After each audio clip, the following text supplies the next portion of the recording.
sûr cette vidéo en deux parties, comme on a l'habitude. Tout d'abord un petit peu une présentation rapide du jeu, et ensuite quelques petites, on va dire, explications sur le gameplay, dans ce que vous verrez à l'image. Toy Story 3, également connu sous le nom de Toy Story 3 The Video Game, est un jeu de plateforme de 2010 développé par Avalanche Software et publié par Disney Interactive Studios. Le jeu est basé sur le film de 2010 du même nom. Il est sorti sur PlayStation 3, Xbox 360, la Wii et sur Windows. Le jeu a été porté aussi sur macOS par Transgaming. Une version Nintendo DS a été développée par N-Space, tandis que Disney Mobile Studio a développé et publié un jeu iOS basé sur le film. Une autre version a été développée par Apple Studio et publiée sur PlayStation 2 et PSP. En février 2008, Disney a rejeté la proposition de THQ de développer l'adaptation en jeu vidéo du film, choisissant plutôt de la confier à Avalanche Software, filiale de Disney. Une équipe de 10 personnes de Pixar a aidé Avalanche à développer le jeu. La plupart des voix du film ont repris leurs personnages pour le jeu. Toy Story 3 comprend un mode histoire qui recrée vaguement les événements du film et le mode Toy Box, composé d'une ville de l'Ouest dans laquelle le joueur peut se déplacer librement, un peu ce que vous voyez à l'écran.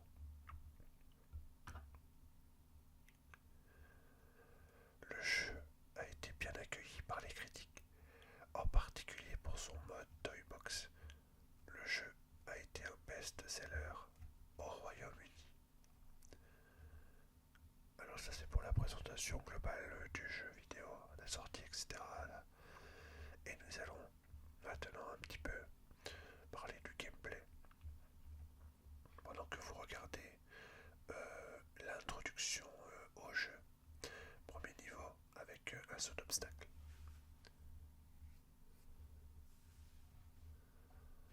Toy Story 3 est un jeu vidéo de plateforme.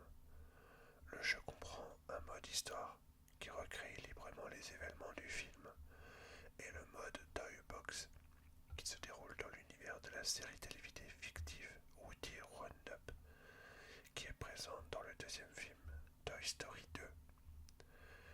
Les versions Xbox 360 et PlayStation 3 incluent une fonction multijoueur dans les deux modes. Woody, Buzz et Jessie sont des personnages jouables tout au long du jeu. Ils ont chacun leurs propres capacités qui sont nécessaires pour progresser dans le mode histoire, bien qu'ils jouent de la même manière en mode Toy Box. Les versions PlayStation 2 et PSP permettent également aux joueurs de contrôler les aliens et les jouets soldats Dandy pendant certains niveaux. Les versions PlayStation 3 et Xbox 360 ont 8 niveaux de mode histoire, tandis que la version PlayStation 2 et PSP comprend 13 niveaux en mode histoire. Dans les versions ultérieures, après avoir terminé un niveau en mode histoire, le joueur peut revenir en arrière et le rejouer pour essayer les deux modes challenge, qui sont Cube Destruction et Time Attack, qui permettent aux joueurs de gagner des pièces et de débloquer des trophées.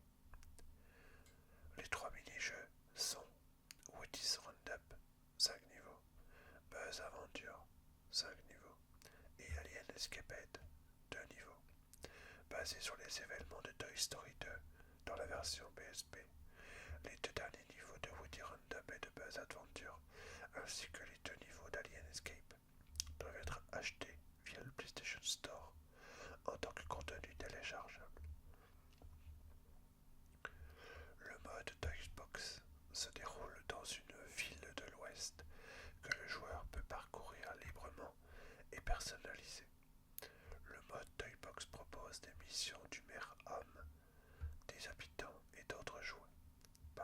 sur Xbox 360 et PS3. Les versions Wii, Windows et Mac OS X ont moins d'options Toybox pour le gameplay et la personnalisation de la ville, et elles n'ont pas d'option multijoueur. Les versions PS2 et PSP excluent entièrement le mode Toybox et n'ont pas non plus de mode multijoueur. La version PlayStation 3 du jeu propose du contenu exclusif, comme la possibilité de jouer en tant qu'Empereur Zurg en mode Toybox, en plus de Buzz, Woody et Jessie.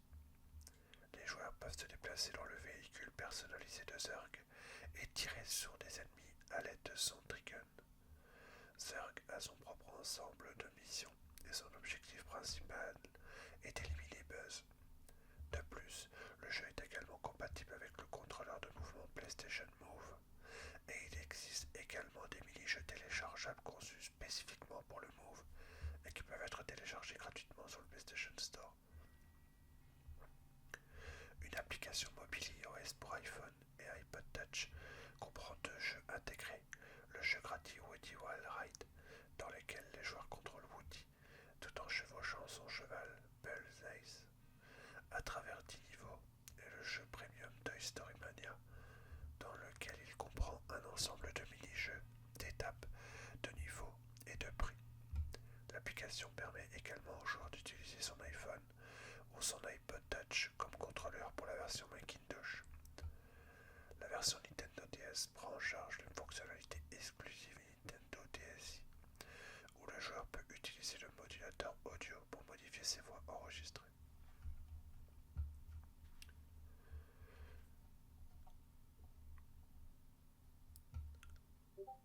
Alors, selon les mécaniques critiques, les versions console de salon de Toy Story 3 ont reçu des critiques généralement positives, tandis que la version informatique a reçu des critiques mitigées ou moyennes. Les critiques ont fait l'éloge du mode Toybox et l'ont généralement considéré comme supérieur au mode principal de l'histoire. Alors, dans l'ensemble, la version iOS n'a pas été très bien notée, la version Macintosh pareil. En revanche, la version PS3 a reçu de très bonnes notes. La version Wii, plutôt bien reçue également dans l'ensemble, et la Xbox 360 également, beaucoup d'éloges. Les meilleures notes reviennent à celui de la PS3, je pense que c'est notamment par rapport au PlayStation Move. La Wii et la Xbox 360 ont reçu la même moyenne de 76%, contre 73 seulement pour PC. Voilà, en gros, ce qu'on pouvait dire du jeu Toy Story 3 par rapport à la page de développement. Il y a beaucoup d'autres choses qui peuvent être aussi lues, mais le principal, c'est ce que vous avez entendu. Donc le mode Toybox et le mode de contenu exclusif. Alors là, ce que vous voyez à l'écran, c'est le premier niveau de passerelle avant d'arriver dans le mode Toybox de la ville. Il y a eu l'épreuve du canyon et maintenant il y a l'épreuve du train. Alors j'ai un petit peu galéré au début pour pour prendre les commandes en main parce que je joue sur la Wii avec le nunchuk. Donc pas forcément évident. Là j'avais pas mal galéré au niveau du train. J'ai perdu plusieurs vies. D'ailleurs j'ai passé un petit peu parce que sinon vous allez voir toutes mes morts. C'est pas le plus intéressant. Alors donc là vous voyez que donc on contrôle le personnage principal, n'est-ce pas? Voilà. Et ensuite, vous voyez également que j'utilise des balles comme arme. Donc Woody a la particularité, avec l'aide de Buzz que vous avez vu apparaître, de travailler en équipe. Alors à l'écran, vous voyez le personnage principal Woody, donc vous le voyez en train de faire des actions comme sauter, comme faire des doubles sauts, également voir les ennemis en face. là il suffisait de se débarrasser des ennemis pour que le passage se libère. Voilà, parce que sinon ça passait pas. Quelques petites subtilités par rapport au jeu. C'est bien pensé. Alors on gagne des pièces qui sont très utiles par la suite. Bon là j'ai perdu pas mal de vie aussi parce qu'il y a des endroits un peu plus techniques au niveau du contrôle. Donc on utilise à la fois la Wiimote et le Nunchuk. Nunchuk notamment pour son joystick. Alors c'est vrai que là finalement ça revient en fait à jouer avec une manette plus ou moins puisque là le combo Nunchuk à secouer etc la manette il n'y en a pas. Donc voilà, là j'ai été propulsé en dehors du train par un enfoiros. Mais je vais pas me laisser faire, hein, mais dis donc, voilà, où là je suis tombé carrément dans le charbon ardent. Oui, j'ai eu pas mal de difficultés, en sachant que j'avais jamais joué avant. Donc là c'était un premier, on va dire un premier let's play que j'avais fait pendant le calendrier de l'avant sur ma chaîne Twitch Gaming. Voilà. Et là vous voyez, en ce moment, voilà, donc que ça va plutôt mal. Je me fais un petit peu bombarder par des enfoiros. Alors bon là vous allez voir le niveau du train, mais on va également voir autre chose, hein, parce que je vais pas vous montrer que ça, parce que sinon ça serait un peu ennuyeux. Donc là vous avez vu un niveau de base, et ensuite je vais vous montrer le mode Toybox dont il a été question tout à l'heure lors de la description du jeu. Voilà. Donc là on arrive dans le mode Toybox. Donc là vous avez vu on contrôle Buzz. On se balade dans la ville. Et en fait dans la ville il y a des personnages. Il y a également des interactions avec le décor qui est faisable. Alors c'est pas toujours très intuitif, mais au fur et à mesure donc, que vous parlerez avec les personnages, vous comprendrez en fait l'utilité de tous les objets qu'on a et surtout les pièces qu'on a amassées pendant les niveaux précédents. Alors la ville est composée de plusieurs zones évidemment. Il y a le centre-ville où on peut avoir des petites missions à faire, par exemple chercher tel ou tel objet ou transformer telle ou telle personne, etc. Par exemple là, j'ai tenté une expérience, bon ça n'a pas été très fonctionnel tout de suite. Et en fait j'ai relu la mission et il suffisait de transformer tout le monde en coiffeur. Et au début donc là j'avais pas trop compris. Et comme vous pouvez le voir il y a une espèce de notion avec le pointeur là, avec la flèche. Pas toujours très facile à utiliser. Donc là j'ai réussi à répondre à l'objectif. Voilà, donc là j'ai gagné des pièces. J'ai réussi mon objectif. Voilà. Alors vous avez vu, voilà, c'est marqué mission. Déguiser les villageois en coiffeur. Donc là j'ai trouvé le capitaine. Maintenant je vais aller chercher des villageois. Et je vais devoir avec mon pouvoir les transformer en coiffeur.